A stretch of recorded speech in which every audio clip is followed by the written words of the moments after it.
Holden Caulfield writes his story from a rest home to which he has been sent for therapy. He refuses to talk about his early life, mentioning only that his brother D.B. is a Hollywood writer. He hints that he is bitter because D.B. has sold out to Hollywood, forsaking a career in serious literature for the wealth and fame of the movies. He then begins to tell the story of his breakdown, beginning with his departure from Pensy Prep, a famous school he attended in Hagerstown, Pennsylvania. Holden's career at Pensy Prep has been marred by his refusal to apply himself, and after failing 4 of his 5 subjects he passed only English. He has been forbidden to return to the school after the fall term. The Saturday before Christmas vacation begins, Holden stands on Thompson Hill overlooking the football field, where Pensy plays its annual grudge match against Saxon Hall. Holden has no interest in the game and hadn't planned to watch it at all. He is the manager of the school's fencing team and is supposed to be in New York for a meet, but he lost the team's equipment on the subway, forcing everyone to return early. Holden is full of contempt for the prep school, but he looks for a way to say goodbye to it. He fondly remembers throwing a football with friends even after it grew dark outside. Holden walks away from the game to go say goodbye to Mr. Spencer, a former history teacher who is very old and ill with the flu. He sprints to Spencer's house, but since he is a heavy smoker, he has to stop to catch his breath at the main gate. At the door, Spencer's wife greets Holden warmly, and he goes in to see his teacher. Holden greets Mr. Spencer and his wife in a manner that suggests he is close to them. He is put off by his teacher's rather decrepit condition but seems otherwise to respect him. In his sick room, Spencer tries to lecture Holden about his academic failures. He confirms Pensy's headmaster's assertion that life is a game and tells Holden that he must learn to play by the rules. Although Spencer clearly feels affection for Holden, he bluntly reminds the boy that he flunked him, and he even forces Holden to listen to the terrible essay he handed in about the ancient Egyptians. Finally, Spencer tries to convince Holden to think about his future. Not wanting to be lectured, Holden interrupts Spencer and leaves,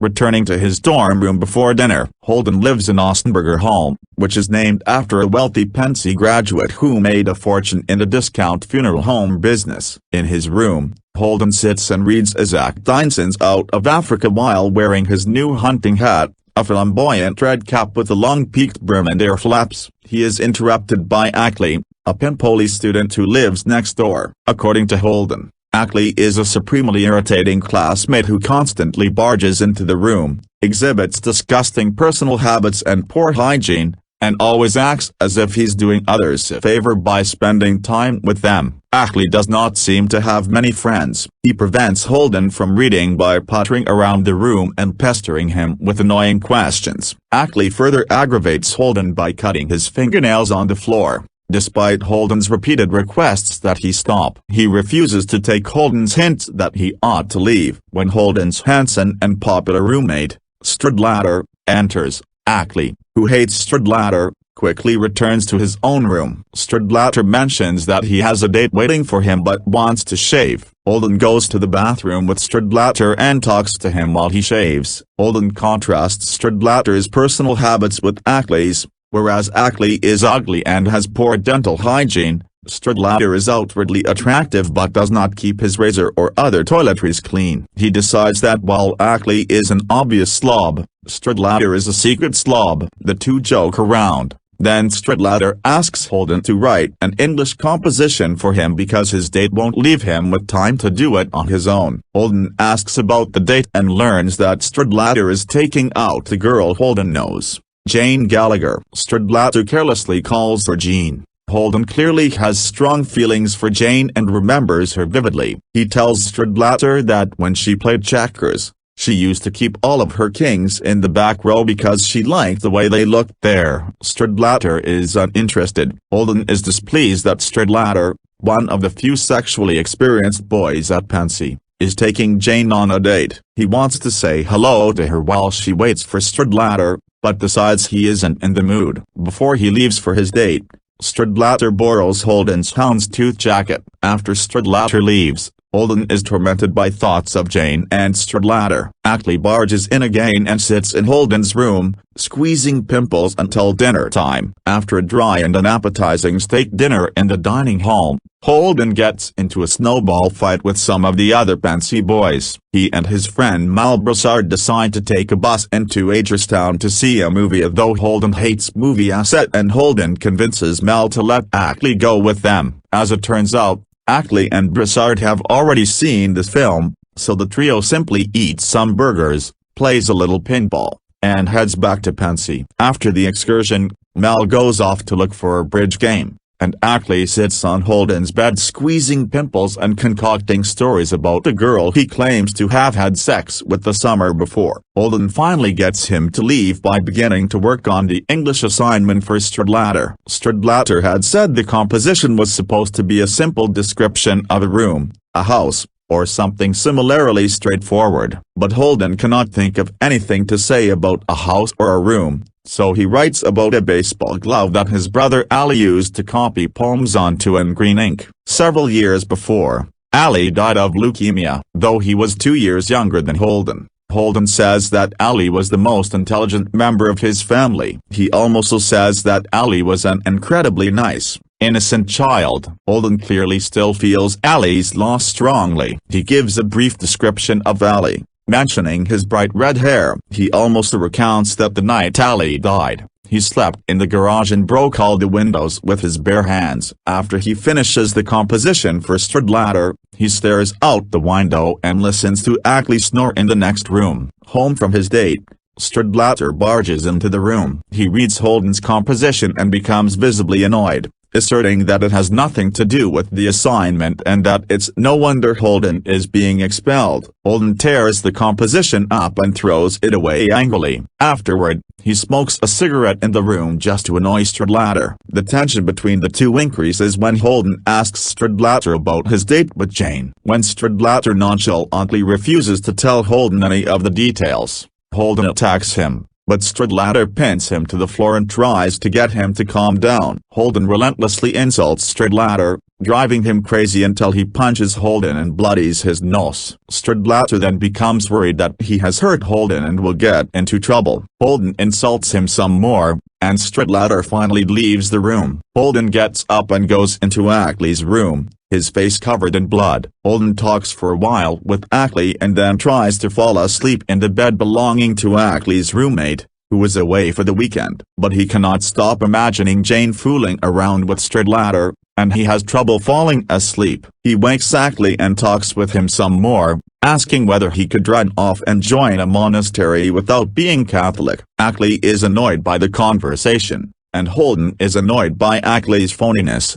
so he leaves. Outside, in the dorm's hallway, he decides that he will leave for New York that night instead of waiting until Wednesday. After passing a few days there in secret, he will wait until his parents have digested the news of his expulsion before he returns to their apartment. He packs his bags, dons his hunting hat, and begins to cry. As he heads into the hallway, he yells "Sleep tight, you morons," to the boys on his floor before stepping outside to leave Pensy forever. Holden walks the entire way to the train station and catches a late train to New York. At Trenton, an attractive older woman gets on and sits next to him. She turns out to be the mother of his classmate, Ernest Morrow. He dislikes Ernest immensely but tells extravagant lies about him to his mother, claiming that he is the most popular boy on campus and would have been elected class president if he'd let the other boys nominate him. Holden tells her his own name is Rudolf Schmidt, which is actually the school janitor's name. When she asks why he is leaving Pensy early,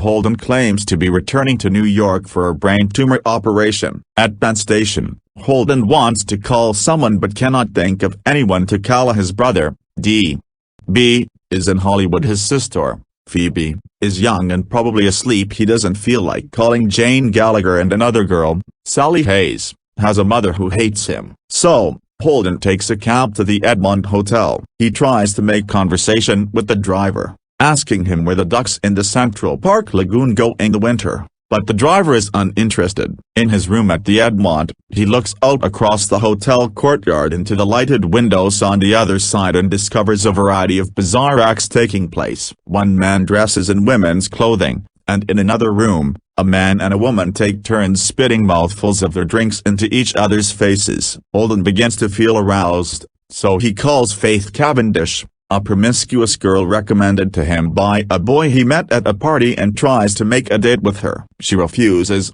claiming she needs her beauty sleep. She offers to meet him the next day, but he doesn't want to wait that long, and he hangs up without arranging to meet her. Still feeling restless, Holden changes his shirt and goes downstairs to the Lavender Room, the Edmont's nightclub. Before he leaves his room, he thinks again about calling his little sister, Phoebe. Referring to her as Old Phoebe, he gives a description of her character that is remarkably similar to the description he gave of Allie in Chapter 5. Like Allie, she has red hair and is unusually intelligent for her age. He recalls the time he and Phoebe went to see Hitchcock's The 39 Steps. Despite his professed loathing for the cinema, he has clearly seen many movies and has strong opinions about them. He notes Phoebe's humor and cleverness, and mentions that she writes never-ending fictional stories that feature a character named Hazel Weatherfield. According to Holden, Phoebe's one flaw is that she is perhaps too emotional. In the Lavender Room,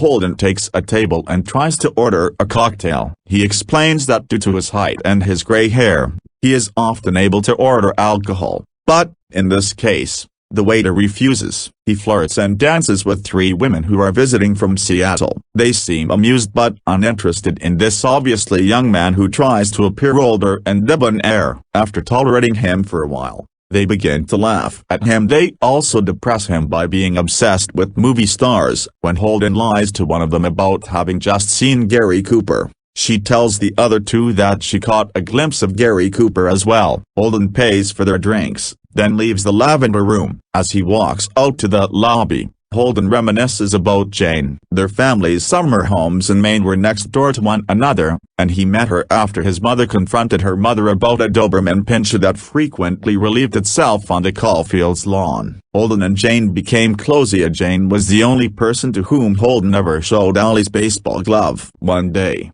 Jane's alcoholic stepfather came out to the porch where Holden and Jane were playing checkers and asked Jane for cigarettes. Jane refused to answer him, and, when he left, she began to cry. Holden held her, kissing her face and comforting her. Apart from that incident, their physical relationship was mild, but they used to hold hands constantly. When you held Jane's hand, Holden reminisces, all you knew was, you were happy. You really were. Holden then feels suddenly upset, and he returns to his room. He notices that the lights in the pervert's rooms are out. He is still wide awake, so he heads downstairs and grabs a taxi. Holden takes a cab to a Greenwich Village nightclub called Durrani's, a spot he used to frequent with DB. His cab driver is named Horwitz, and Holden takes a liking to him. But when Holden tries to ask him about the ducks in the Central Park Lagoon, Horwitz unexpectedly becomes angry. At Ernie's, Holden listens to Ernie play the piano but is unimpressed. He takes a table, drinks scotch and soda, and listens to the conversations around him, which he finds depressing and phony. He encounters an obnoxious girl named Lillian Simmons, whom D.B. used to date, and is forced to leave the nightclub to get away from her. Feeling like a coward for leaving Ernie's, Holden walks the 41 blocks from the nightclub back to the hotel. Along the way, he thinks about his gloves, which were stolen at Pansy. He imagines an elaborate confrontation with the unknown thief, but he acknowledges that he is a coward at heart, afraid of violence and confrontation. When he reaches the Edmont, he takes the elevator up to his room. The elevator operator offers to send him a prostitute for $5, and Holden, depressed and flustered, accepts. While waiting in his room, he again thinks about his cowardice, because he feels that his lack of aggression has prevented him from ever sleeping with the women Holden believes, want a man who asserts power and control. As he broods, the prostitute, Sunny, arrives. She is a cynical young girl with a high voice. Holden becomes flustered, especially so when she removes her dress. She sits on his lap and tries to seduce him,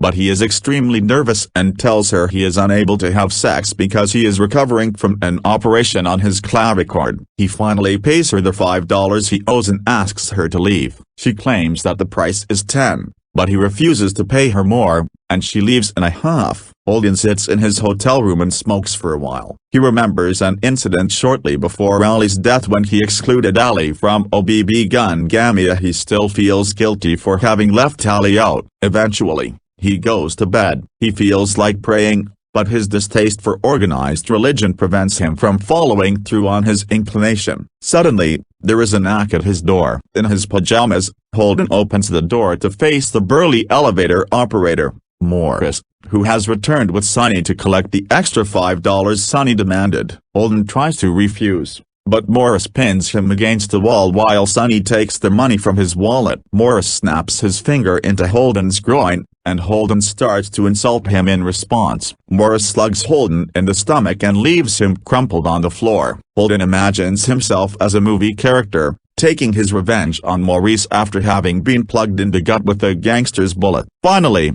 he manages to get into bed and go to sleep. The next morning, Holden calls Sally Hayes and makes a date with her for later that afternoon. He checks out of the hotel and leaves his bags in a locker at Grand Central Station. He worries about losing his money and mentions that his father frequently gets angry when Holden loses things. He also describes his mother a bit, noting that she hasn't felt too healthy since my brother Ali died. Holden worries that the news of his expulsion will particularly distress his fragile mother, for whom he seems to care a great deal. Holden goes to eat breakfast at a little sandwich bar, where he meets two nuns who are moving to Manhattan to teach in a school. Holden thinks about the superficial money-driven world of the prep school he has just left. Then he talks to one of the nuns about Romeo and Juliet. Despite his earlier expression of distaste for organized religion, he forces them to take $10 as a charitable contribution. After they leave, although he realizes he needs money to pay for his date with Sally,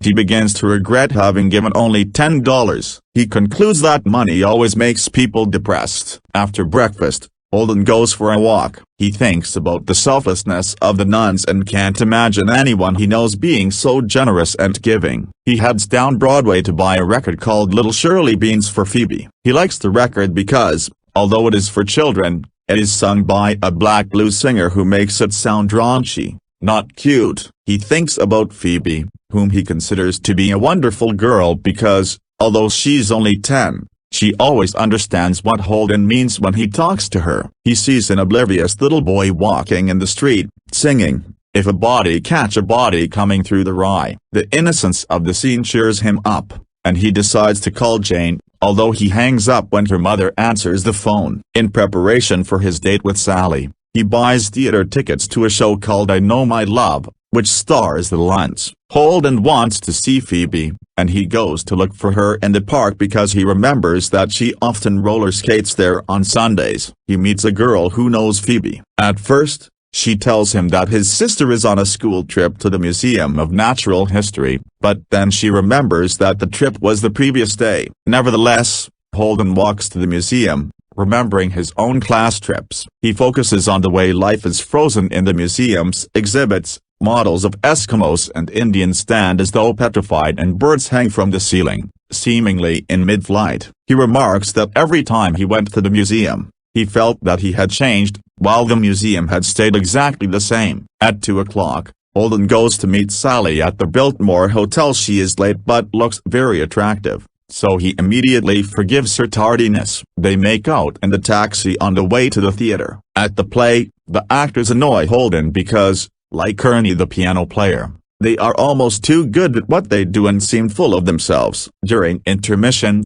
Sally irritates Holden by flirting with a pretentious boy from Andover, another prep school, but he nonetheless agrees to take her ice skating at Radio City. Radio City Music Hall is part of Rockefeller Center, where there is an ice skating rink. After the show, while skating, Holden speculates that Sally only wanted to go ice skating so she could wear a short skirt and show off her cute ass, but he admits that he finds it attractive. When they take a break and sit down indoors, Holden begins to unravel, oscillating between shouting and hushed tones. He rants about all the phonies at his prep schools and the New York society, and talks about how alienated he feels. He becomes even more crazy and impetuous, saying that he and Sally should run away together and escape from society, living on their own in a cabin. When she points out that his dreams are ridiculous, he becomes more and more agitated. The quarrel builds until Holden calls Sally a royal pain in the ass, and she begins to cry. Holden starts to apologize, but Sally is upset and angry with him, and, finally, he leaves without her. After leaving the skating rink, Holden goes to a drugstore and has a Swiss cheese sandwich and a malted milk. Once again, he thinks about calling Jane, but his mind begins to wander. He remembers the time he saw her at a dance with a boy Holden thought was a show-off, but Jane argued that the boy had an inferiority complex. Holden decides that girls always say that as an excuse to date arrogant boys. Finally, he calls Jane, but no one answers. He then calls a boy named Carl Luce, whom he used to know at the Wooton school, and Luce agrees to meet him for drinks later that night. To kill time, Holden goes to see a movie at Radio City Music Hall. He finds the Rockettes' Christmas stage show ridiculous and superficial, but it makes him remember how he and Allie used to love the kettle drum player in the Radio City Pit Orchestra. The man was an unnoticed, minuscule part of the show, but he seemed to take joy and pride in what he did. After the show, the movie begins, which Holden claims to find boring as well. When it is over, he begins walking to the Wicker Bar, where he is supposed to meet Luce. The movie was about the war, so Holden thinks about the army. Based on what D.B. has told him, Holden decides that he could never be in the military. He would rather, he says, be shot by a firing squad or sit on top of an atom bomb. At the Wicker Bar, located in the posh Seton Hotel, Holden thinks about Luce. Luce is 3 years older than Holden and now a student at Columbia University. At the Wooton school, Luce used to tell the younger boys about sex. Holden says that he finds Luce amusing, even though he is effeminate and a phony. When Luce arrives, he treats Holden coolly, and Holden pesters him with questions about sex. Luce refuses to be drawn into the kind of sex discussion that they had at Wooton, and he suggests that Holden needs psychoanalysis. Holden remembers that Luce's father is a psychoanalyst, but Luce is evasive when Holden asks whether Luce's father ever analyzed his own son. Annoyed by Holden's juvenile comments and questions, Luce departs. After Luce leaves, Holden stays at the bar and gets very drunk. He stumbles to the phone booth and makes an incoherent late-night call to Sally Hayes, angering both her and her grandmother. He then tries to make a date with the lounge singer, an attractive woman named Valencia. When that fails, he tries, with no more success, to make a date with the hat-check girl. He decides to walk to the duck pond in Central Park to see if the ducks are still around. Along the way, he becomes quite upset when he drops and breaks the record he had bought for Phoebe. Because he had splashed water in his hair at the hotel in an attempt to sober up, his hair begins to freeze and fill with icicles. At the duck pond, he worries about catching pneumonia and imagines his funeral. He missed Allie's funeral, he says, because he was in the hospital after breaking the garage windows with his bare hands. He remembers going to Allie's grave with his parents. He becomes disgusted and sad, because the idea of placing flowers on the grass that covers the stomachs of the dead disturbs him. Holden wants to talk to Phoebe, and he is running low on money, so he decides to risk going home. He expects his parents to be asleep, which will allow him to sneak in, speak with Phoebe, and then leave without being heard. He leaves the park and begins the long walk home. Holden takes the elevator up to his family's apartment. Luckily for him, the regular elevator operator is gone, and he is able to convince the new one, who doesn't recognize him, that he wants to visit the Dicksteins, who live across the hall from the Caulfields. Holden sneaks into his family's apartment and looks for Phoebe, but she isn't in her room. Holden tiptoes to D.B.'s room, because Phoebe likes to sleep there when D.B. is in Hollywood. He finds Phoebe sleeping peacefully, and he remarks that children, unlike adults, always look peaceful when they are asleep. As he watches Phoebe sleep, he reads through her school books. She has signed her name Phoebe Weatherfield Caulfield, even though her middle name is Josephine. He enjoys reading the notes to friends, the curious questions, and the random imaginative jottings she has scribbled on the pages. He finally wakes Phoebe, and she is overjoyed to see him. Bursting with energy, she talks feverishly about one thing after another: her school play, in which she plays Benedict Arnold, a movie she has just seen, a movie D.B.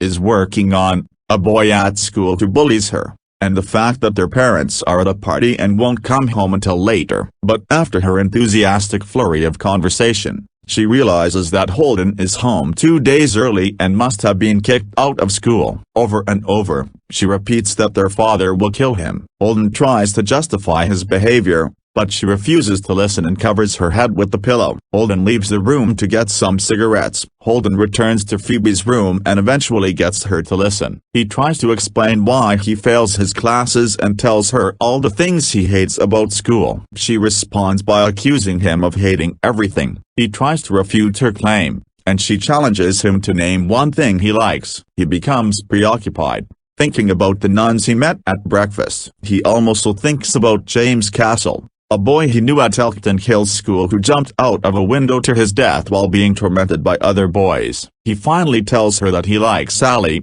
and she reminds him angrily that Allie is dead. She asks what he wants to do with his life, and his only answer is to mention the lyric, "If a body catch a body coming through the rye." Holden says that he imagines a gigantic field of rye on a cliff full of children playing. He wants to stand at the edge of the cliff and catch the children when they come too close to falling off it to be the catcher in the rye. Phoebe points out that Holden has misheard the words of the actual lyric, from the Robert Burns poem, "Coming through the rye, is if a body meet the body coming through the rye." Holden leaves Phoebe's room for a moment to call Mr. Antolini, an English teacher he had at Elkton Hills. Mr. Antolini is shocked that Holden has been kicked out of another school and invites Holden to stay the night at his house. Holden mentions to us that Mr. Antolini was the only teacher who approached James Castle's body after his death, the only one who demonstrated any courage or kindness in the situation. Holden goes back into Phoebe's room and asks her to dance. After a few numbers, they hear the front door open and their parents have come home from their dinner party. Holden tries to fan away his lingering cigarette smoke and jumps into the closet. His mother comes in to tuck Phoebe in, and he hides until she leaves. He then tells Phoebe goodbye, letting her know of his plan to leave New York and move out west alone. She loans him the Christmas money she'd been saving, and he leaves for Mr. Antolini's. On the way out, he gives Phoebe his red hunting hat. When Holden arrives at Mr. Antolini's, Mr. Antolini and his wife have just wrapped up a dinner party in their upscale Sutton Place apartment. Glasses and dishes are everywhere, and Holden can tell that Mr. Antolini has been drinking. Holden takes a seat, and the two begin talking. As Mrs. Antolini prepares coffee, Mr. Antolini inquires about Holden's expulsion from Pensy Prep. Holden reveals that he disliked their rules and regulations at Pensy Prep. As an example, he mentions his debate class in which students were penalized for digressing from their subject. Holden argues that digressions are more interesting. Instead of offering complete sympathy, Mr. Antolini gently challenges Holden, pointing out that digressions are often distracting, and that sometimes it is more interesting and appropriate to stick to the topic. Holden begins to see the weakness of his argument and becomes uncomfortable. But Mrs. Antolini cuts the tension, bringing coffee for Holden and Mr. Antolini before going to bed. After this respite, Mr. Antolini resumes the discussion on a much more serious note. He tells Holden that he is worried about him because he seems primed for a major fall, a fall that will leave him frustrated and embittered against the rest of the world, particularly against the sort of boys he hated at school. At this suggestion, Holden becomes defensive and argues that he actually, after a while, grows to semi-like guys like Ackley and Stradlater. After an awkward silence, Mr. Antolini further explains the fall he is envisioning, saying that it is experienced by men who cannot deal with the environment around them. But he tells Holden that if he applies himself in school,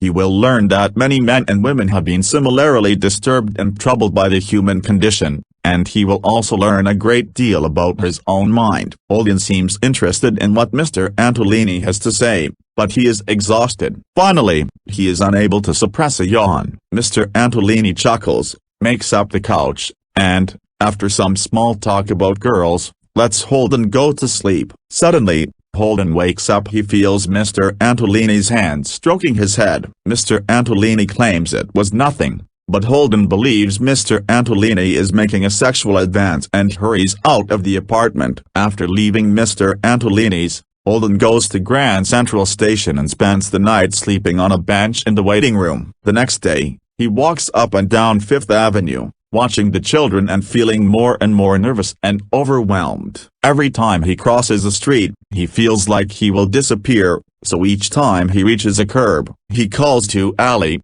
pleading with his dead brother to let him make it to the other side. He decides to leave New York, hitchhike west, and never go home or to school again. He imagines living as a hermit, never talking to anybody, and marrying a deaf-mute girl.